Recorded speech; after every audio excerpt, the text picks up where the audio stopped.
I will say this is the day that the Lord has made. I will rejoice, for he has made me glad. For he's made me glad, he's made me glad. I will rejoice, for he has made me glad.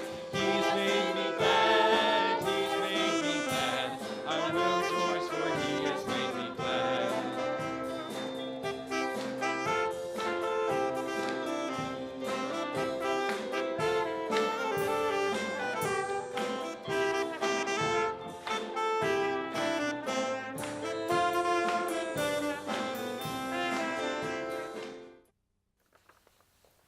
Hello, welcome to River Reflection. As usual, we also welcome you to River of Life Ministries, the church sponsoring this, and I'm realizing that because of some changes at the TV station, you're not going to see the address on the screen. So I will tell you this. Get in your car, get off at 131 at Leonard, go west around 3 miles or so. You're going to go past the Walker City line, because we're in Walker. Look to your left within a city block span or so, and there we are on Leonard, just past Remembrance. Then you will see a sign. Look for River of Life Ministry, because another church is meeting now too that we're letting use our building. So look for River of Life sign if you want to see us, and you'll see when we meet and everything. We'd love to see you visit us. And I'm sure you will receive a very warm welcome when you come. We'd love to see you. Last week's lesson, I shared with you, I said that it wasn't that long ago when this is being taped right now. You might see this another time when it isn't anywhere near the turn of the year. But in this particular day, we're mid-January and New Year's just occurred. And it's the time of year where we think, how can I improve? And so that's what I talked about last time. I'm continuing to teach on that. The first 2 points had to do with make sure we crucify the old man every single day, the works of the flesh, and we choose every day, every minute, to tune into what the Spirit of God is saying in our spirit about this is the way, walk in it.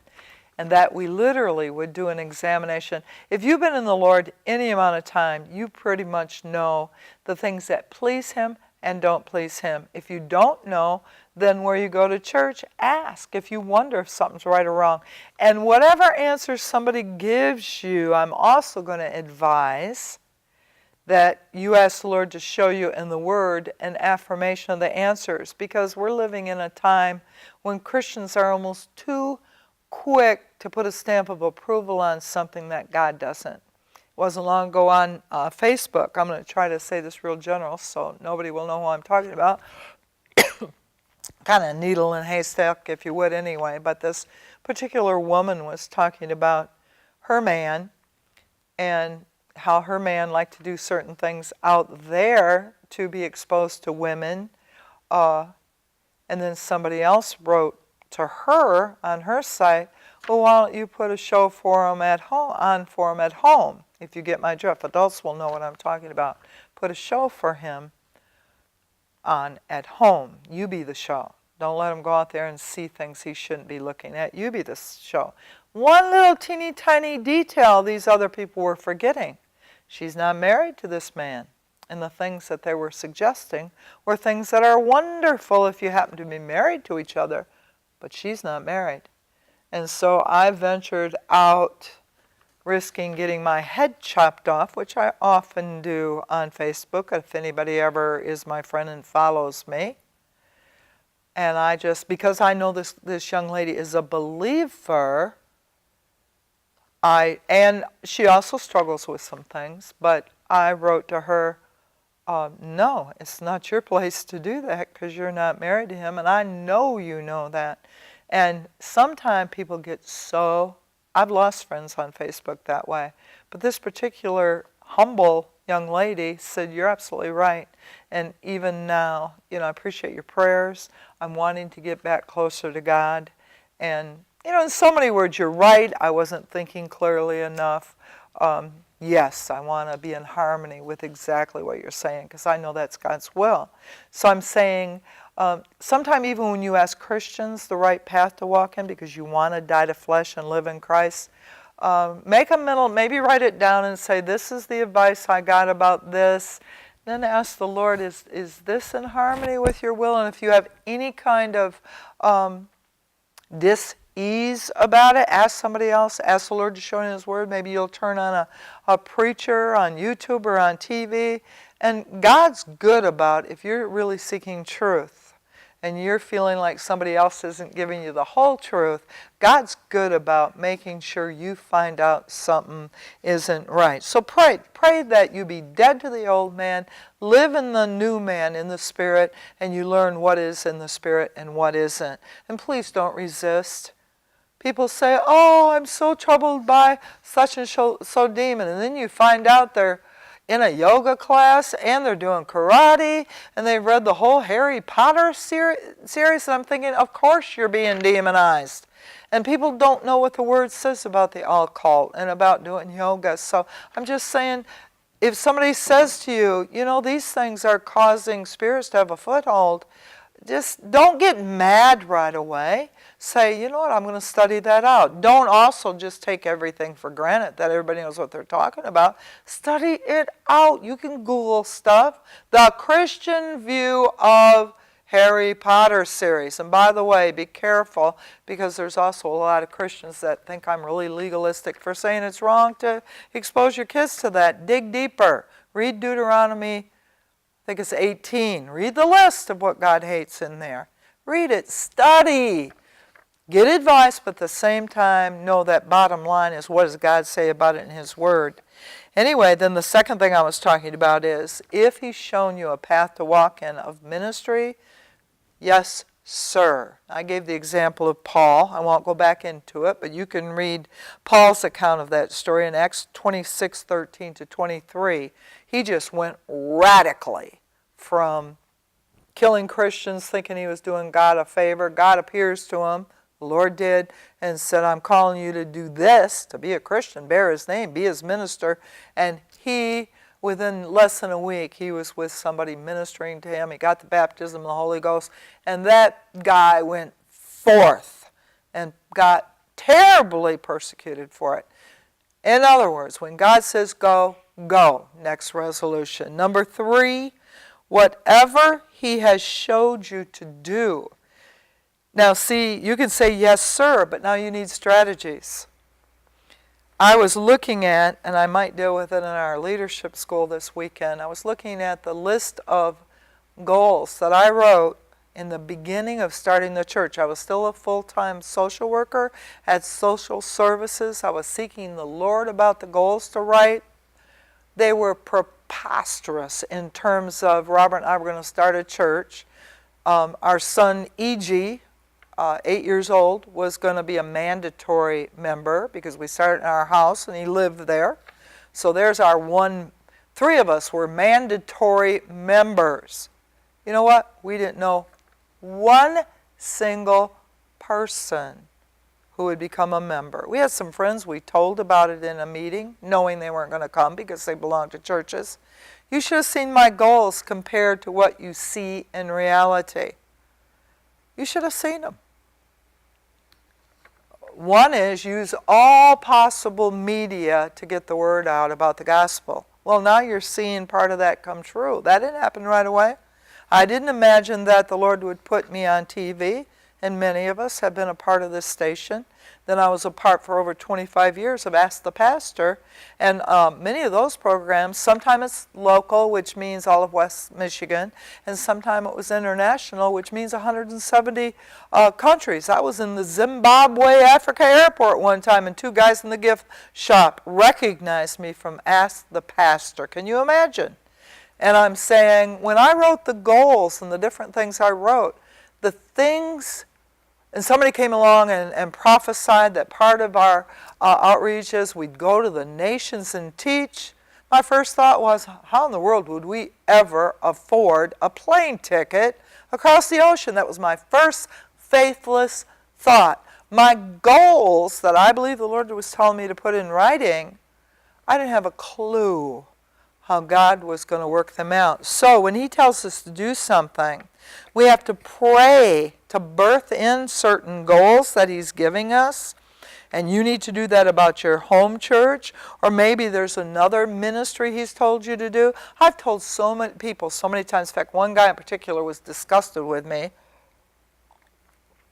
because I placed somebody in a certain ministry at church that that person thought they should have. And I thought, why is this guy so not creative? Why doesn't he go downtown? At that time there was a grass where Monroe goes up the road now by Rosa Parks. So there's a lot of kids. Back then you call them goths with their black overcoats and dyed black coats, hanging out, doing all manner of things, into all manner of subjects. And I believe a lot of them needed the liberty that comes from Jesus. What in the world would keep anybody from going down there with their Bible, sitting down on that hill down there, right by where Rosa Parks is now, and just saying to some 6 people, I'm about to do a Bible study. Come on, are you interested? Anybody can be a street preacher. There's not a pastor in the world that can keep you from things the Lord showed you He wants you to do. I can't keep you from doing that. How am I hindering your ministry? God tells you, Paul didn't consult with anybody when God told him to go preach. He went and did it. Even annoying the mess out of the Jews because he went to the Gentiles and preached to them. That was just, even though God prophesied that all through the Old Covenant, they didn't get it when the doors started to open up. They didn't get that. You're going to go to those heathen?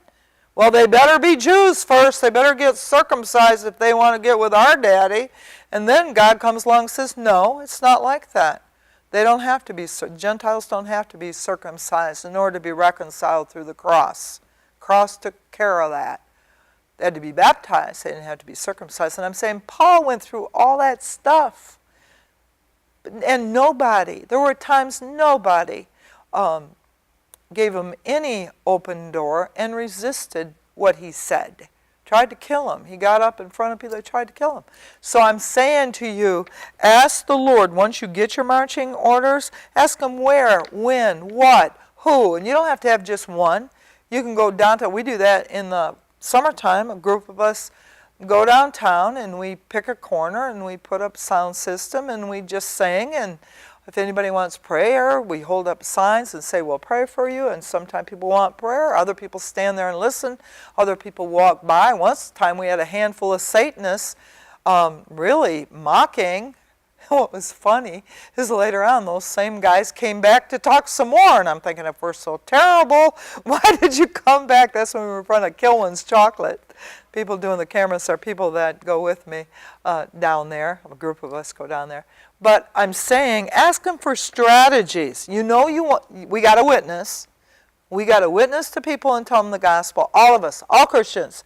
And we need to be willing to mentor people, to teach them the gospel. And there's so many ways to do that. So ask Him, what's your strategy? Where's your local church? Don't be hanging out at all kinds of conventions and carrying on and watching Christian TV, but you don't go to anybody's local church. That's where things get rough in meeting the other saints, because saints can take some patience to deal with sometime.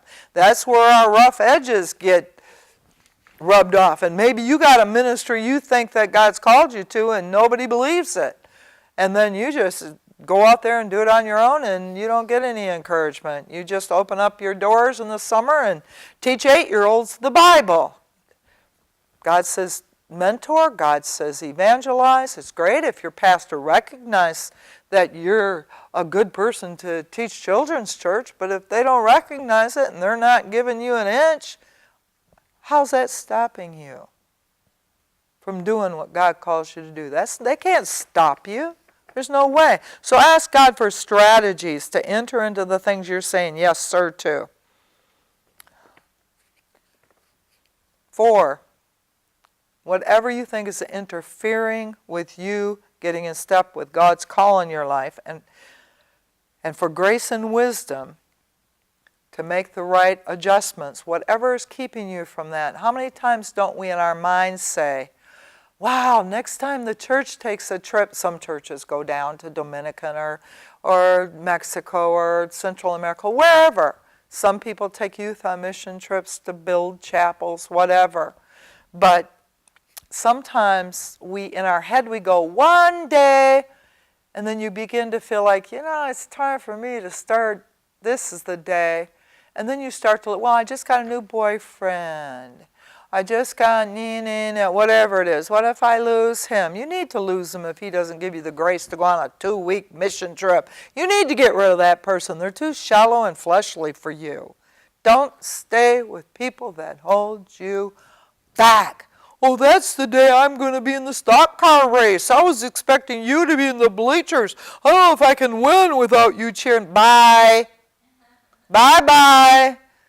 They've got to have that. Whatever is interfering, another thing can interfere, and this is part of my testimony. I still have huge work to do on my own physical body because I'm getting ready to go on a trip this summer, Lord willing. I said yes. River's already got the ticket for me to go to Europe and preach. And my body does not have the energy I had 10 years ago. And some has to do with being 72 years old, but some has to do with, I don't always take care of my body. I do a lot of sitting when I need to take the time to walk. Now my mouth is running, my feet aren't listening. And I'm saying, what's interfering with me being the best minister I should be? That's one of the things that is. Am I going to do it right? If I don't, I'm going to go through what I went through the last time I was there, huff and puff. And certain meetings I could be a part of, I'm whipped. It's time for me to take, I don't mean they've assigned me to minister. I'm going to be there no matter what I'm feeling, period. But I'm talking about where I could encourage somebody else speaking or singing or whatever, or praying for people afterwards. I could walk up there and help out. But I'm whipped. Why? Because I should have got more prepared. That is interfering with some of the things I could be doing in the kingdom. Make a list of what's interfering and then get a strategy and trust God's grace. Now I have to overcome some things. Oh, here's another one. It's very easy not to carry a bunch of cash, and then if you go to the store and want to buy something, there's a credit card. It took me a long time to switch from all the personal purchases, switch from credit card to debit card. And I want to get one for the church as well. But I'm saying just that little discipline of now I'm stuck to whatever happens to be in the checkbook. There's not like you have available X amount of dollars and you worry about it later. It's, okay, what's in the checkbook, and that's my boundaries right now. You realize how hard it is? For most of us, let's don't even talk about the United States. We act like we don't have any boundaries when it comes to spending. We're billions and billions of dollars in debt. But I'm saying these are things that could interfere with something we want to do down the road because we were unwilling to make proper adjustments, right? So pray about what's interfering. Is it relationships? It probably starts with you and me more than anything else. Or you have an opportunity to go do a vacation Bible school down in Mexico with people starting a church down there. And they give you material a month ahead of time. You don't have any time to read it. You don't have any time to study. You don't have any time to pray. And you get there and you know you're empty. You know it. Your heart, when you're hearing the Lord, yes, yes, Lord. But your heart, when there's an opportunity to watch your favorite program or watch your stock car driver boyfriend or whatever you're doing, your feet and heart have a huge disconnect. We got to fix that. What's interfering with what God's called us to do? Where's the new resolution strategies and new beginnings? We were kind of kidding before the program. I said what I was going to teach on. We were kind of kidding about how long our resolutions at the turn of the year last. But then I said, and I kind of tongue-in-cheek, but I thought about it. If we just keep one major adjustment every year, I mean really diligently add it to a whole repertoire of life habit, just one major one every year, at least we'd be further ahead than we are right now. I pray that we're like Paul. Bang, yes sir, and it's like radical. Old man, new man, boom, done. There's some people, they get saved, and I'm not I've been saved about all my life, my whole consciousness. I was 3 talking about I was going to be a missionary. So I don't know the exact moment I received Jesus. He was just always there with me, and I was always in church. But when I got Spirit-filled, that's when I found out about demons and how much deliverance I needed. And it was gradual. Maybe 1 month this, and a year later that. I didn't even know it was there, and now here it is. I meet people, they get baptized, and that day they're done with cigarettes and alcohol as far as abusing alcohol. And I'm going, Lord, how come so many deliverances and I've had to have? How come I didn't get to get baptized and bang? You didn't have to put anything under your tongue or take a shot or do anything. It's just some people that, and then they look at the rest of us that are on this progressive walk, taking time, taking the war city by city in our lives, so to speak. And they look at us like, well, you were supposed to. Well, that's not how it went, folks. It's been a gradual, you see what interferes, okay, I'm going to get on top of that, I'm going to get on top of that. And then sometime we go back a little, then we go 4 steps forward. God knows our hearts, and thank God He's merciful and patient and long-suffering with us, and we need to be with each other too. But we have to keep going forward. You can't say, well, I'm good to go right now, I'm going to stand in place.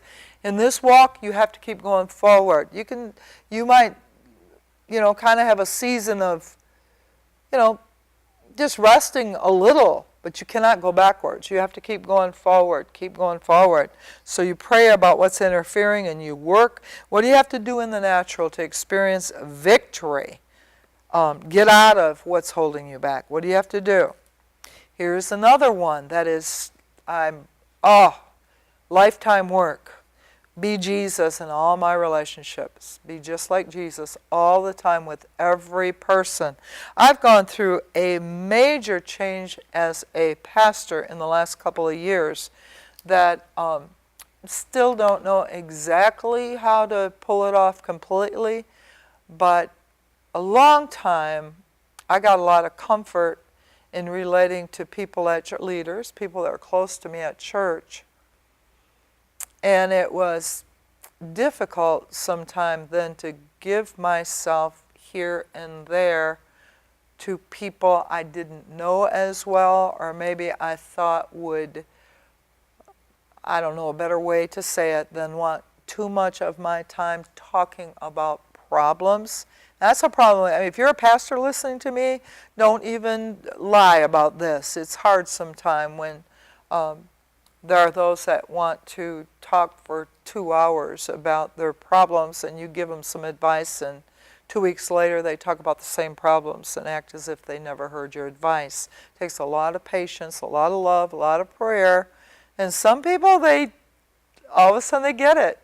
Matter of fact, there's a person listening to me this second that just testified. It took her time to grow up and begin to get deliverance. Well, some of that time I was walking with her in, and I was so grateful when I saw the moments where she finally saw that between the Spirit and the Word, she didn't need training wheels anymore, that she could do a lot of riding on her own. As we grow up, we can. We still need help from time to time, but I'm saying there's a lot of people that think they can't make it without running to or getting on the phone with somebody they're used to leaning on. And I'm saying, as a pastor, having gone to one extreme in the beginning, I kind of moved towards probably another side of the coin where my patience for repetitive problem solving, when it was the same problem month after month after month, got a little thin. Now God is teaching me in relationships to be a little more direct about what in the past I might have been afraid to say to somebody, now what did I tell you last month?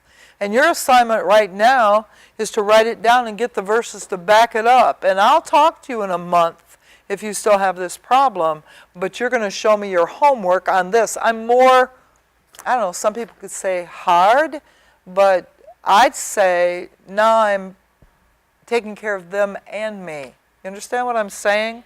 Learning in relationships to speak the truth in love even more forthright, but not avoid anybody that I'm looking at going, wow, that's going to be a strong, hard, long process moving from here to here. Here we go again. I have to be willing. If there's a new baby in church, spiritual baby, I have to be willing to give them what I was willing to give all the other ones nearly 40 years ago.